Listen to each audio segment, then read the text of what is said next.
नमस्कार, जीविता TV channel में आप सभी का स्वागत है। मैं हूं प्रोफेसर डॉक्टर एनके सिंह। आज का विषय है, क्या हम भोजन कर रहे हैं या हम भोजन के शिकार हो रहे हैं। यानी कि भोजन हमें कर रहा है या हम भोजन को कर रहे हैं। और इसकी पहली कड़ी आज है। लेकिन आगे बढ़ने से पहले आप सभी से निवेदन है कि आप इस चैनल को सब्सक्राइब करें, लाइक करिए, शेयर करिए, कमेंट लिखिए और आप इस तरह के विषय पर और क्या जानना चाह रहे हैं या किस विषय पर आपकी रुचि है, अपने कमेंट बॉक्स में हमारे लिख के ज़रूर बताएं, ताकि हम लोग भविष्य में उस विषय पर आपको ज़रूर वीडियो बना के आपके सामने रखें। अब हम लोग आ रहे हैं कि अपने विषय पर कि क्या हम लोग भोजन कर रहे हैं या हम लोग भोजन के शिकार हो रहे हैं। जो चीज़ भी हम खा रहे हैं वो अपने स्वास्थ्य के लिए हो रहे हैं या वो भोजन के हम खुराक बन जा रहे हैं। इसकी आज पहली कड़ी है और इस पहली कड़ी में हम लोग बात करेंगे गेहूं के आटे की। गेहूं का आटा सर्वप्रिय है, सर्वप्रचलित है, घरों घरों में होता है और हर क्षेत्र में पाया जाता है और हम लोग खाते रहते हैं। इस गेहूं के आटे के अलग अलग सोर्स हैं या अलग अलग स्रोत है जहां से हम लोग लेते हैं। और ज़्यादातर आज है कि हम रेडीमेड आटे की ज़्यादा उपयोग करते हैं और बाज़ार से ख़रीदते हैं। और एक चीज़ होती है कि हम लोग बहुत ज़्यादा एक सफ़ेद आटे पर ज़्यादा ध्यान देते हैं। बाज़ार में वो आटे ज़्यादा मिलती हैं जो सफ़ेद आटे जो पैकेज होती है।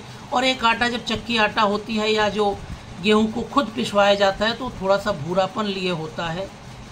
और उसको जनरली या साधारणतः भाषा में हम लोग कहते हैं होल ग्रेन व्हीट राइस, यानी कि उसमें गेहूं के पूरे संपूर्ण गेहूं का को पिसकर या पिसवाकर जो आटे निकलते हैं वो यूज़ करते हैं या उसको उपयोग में लाते हैं। और जो सफ़ेद आटे होते हैं या पैकेज्ड होते हैं उसमें कहीं ना कहीं गेहूं के बाहर के छिलकों, जिसको हम लोग ब्रैन या व्हीट ब्रैन बोलते हैं या हिंदी में हम लोग चोकर बोलते हैं, उसको निकाल दिया जाता है।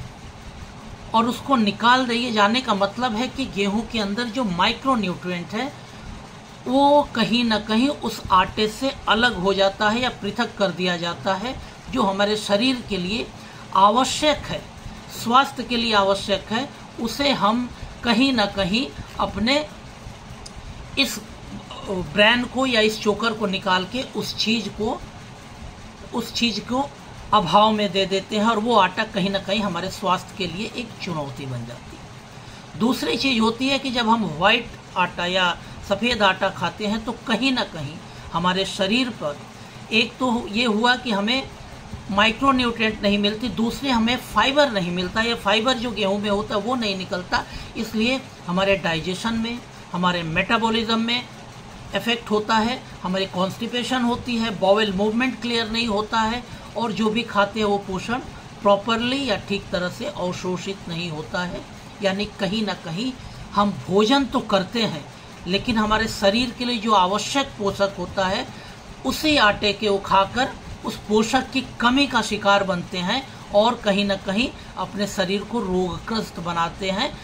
शरीर में कुछ दूसरी बीमारियां भी ला देते हैं, जैसे कि हमारी डाइजेशन नहीं होती, मेटाबॉलिज्म नहीं होता है और हम माइक्रोन्यूट्रिएंट की कमी से भी गुजरते हैं। दूसरी चीज़ होती है जब हम गेहूं के आटे को पिसवा के खुद लेते हैं या पिसवाया हुआ आटा लेते हैं तो उसमें सारी चीज़ होते हैं। एक गेहूं में क्या क्या होता है, ब्रैन होता है, चोकर, एक एंडोस्पर्म होता है, एक जर्म होता है। ये तीनों के अंदर जब हम पूरे गेहूं को पिसवाते हैं तो वो तीनों एक साथ मिलते हैं तो हमारे शरीर को प्रॉपर संपूर्ण पोषण गेहूं के अंदर जो जो है वो हमें मिलता है। तो एक चीज़ तो ये हुई कि हम जो गेहूं खा रहे हैं, जो गेहूं के आटे खा रहे हैं, पहले हम आँखों से नहीं देखें, अपने विवेक से देखें, अपनी चेतना से देखें और अपने स्वास्थ्य की दृष्टि से देखें। दिखने में वो सफ़ेद दिख रही है इसका मतलब वो अच्छा है, ये कोई ज़रूरी नहीं है। दिखने में सफ़ेद दिख रही है इसका मतलब कि उसके अंदर से चोकर निकाल दिया गया है और वही चोकर उसको पाउडर बना के और ज़्यादा दाम में पोषक तत्वों के रूप में बेचा जाता है और लोग उसको खरीदते हैं, लेकिन गेहूँ से निकाल के खाते हैं। गेहूं में वो मिला उन्हें शायद पसंद नहीं है। तो ये तो पहली चीज़ हुई कि हम जिस आटे को खाते हैं कम से कम इस जगह पे पहली बात देखें कि हम कौन सा आटा खा रहे हैं। दूसरी बात है कि जो आटा हम खा रहे हैं वो कितने दिनों से रखा हुआ आटा है खा रहे हैं, ये हमें जानना होगा। एक आटा साधारणतः 1 महीने से 3 महीने तक ठीक रहता है। उसके बाद वो आटा ठीक रखने के लिए बहुत सी प्रक्रियाएं होती है। या तो आप अलग उसको पैकेजिंग करके रखिए, प्रिजर्वेटिव लगा के रखिए या फ्रीजर में रखिए।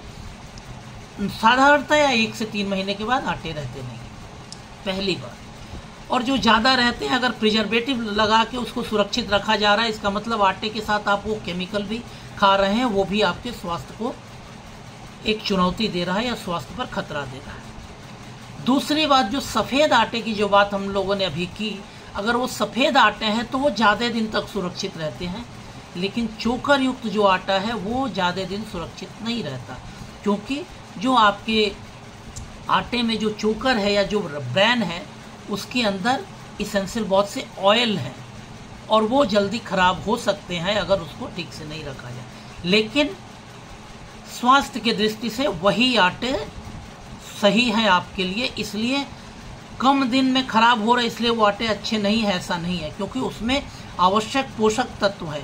वो ब्रैन में वो ऑयल है, उस ऑयल को ज़्यादा दिन तक आप खुले में नहीं रख सकते, इसलिए आटे ख़राब होते हैं।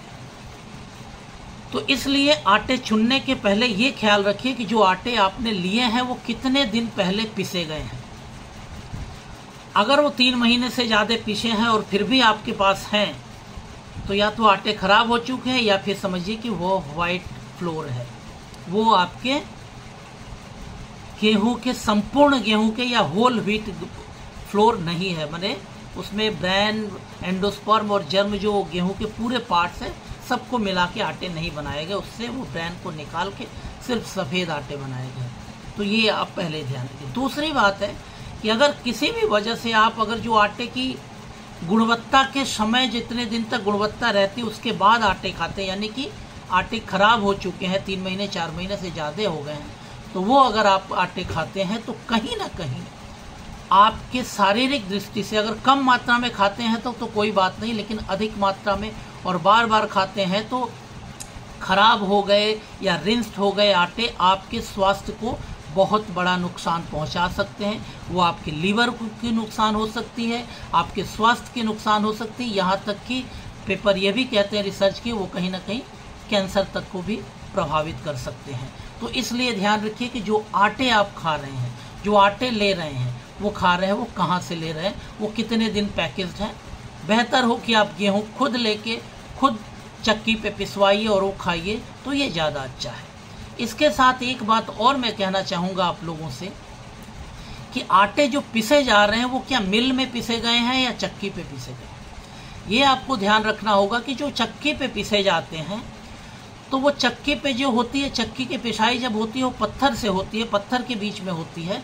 तो पत्थर के फ्रिक्शन में जब गेहूँ टूटते हैं, जब टूट के निकलते हैं तो उसमें उनके जो माइक्रो न्यूट्रिएंट्स हैं, जो कि टेम्परेचर बहुत ज़्यादा नहीं होता, यानी उसमें हीट उष्मा बहुत ज़्यादा नहीं पैदा होती है, इसलिए जो गेहूं से आटे बनते हैं उसके अंदर जो पोषक तत्व हैं उसकी गुणवत्ता बनी रहती है, क्योंकि उनका तापक्रम कहीं ना कहीं एक सामान्य के स्तर पर रहता है या कहीं ना कहीं कूल स्टेज में होता है, बहुत उष्मा नहीं देती। लेकिन जब मिल में होती है और बहुत हाई फ्रीक्वेंसी और हाई हीट पे जब गेहूं को आटे में तब्दील किया जाता है तो कई बार होता है कि वो अत्यधिक उष्मा की वजह से गेहूं के पोषक तत्व नष्ट हो जाते हैं।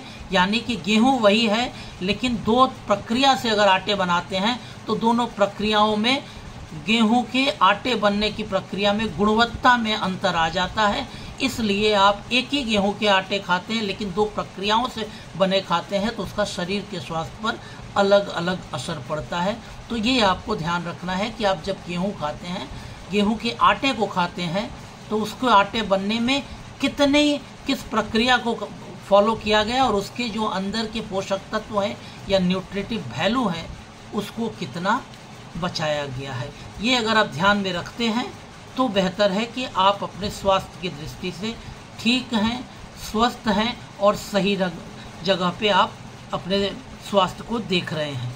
और इसलिए आप सभी से मेरा ये निवेदन है कि अगर आपको गेहूं के आटे तो खाने ही है, खा ही रहे हैं, तो उसमें ये ध्यान रखिए कि चोकर युक्त आटा खाइए, चक्की के पिसे हुए खाइए और समय नियमित आप उसको जितनी ज़रूरत है उतनी ही पिसवाइए, या जहाँ पीसा जा रहा हो वहाँ से लेके आइए, एक बार लेके ज़्यादा दिन तक मत रखिए, वो आपके आटे का भी नुकसान होगा, पैसे का भी नुकसान होगा और आपके शरीर के स्वास्थ्य का भी नुकसान होगा।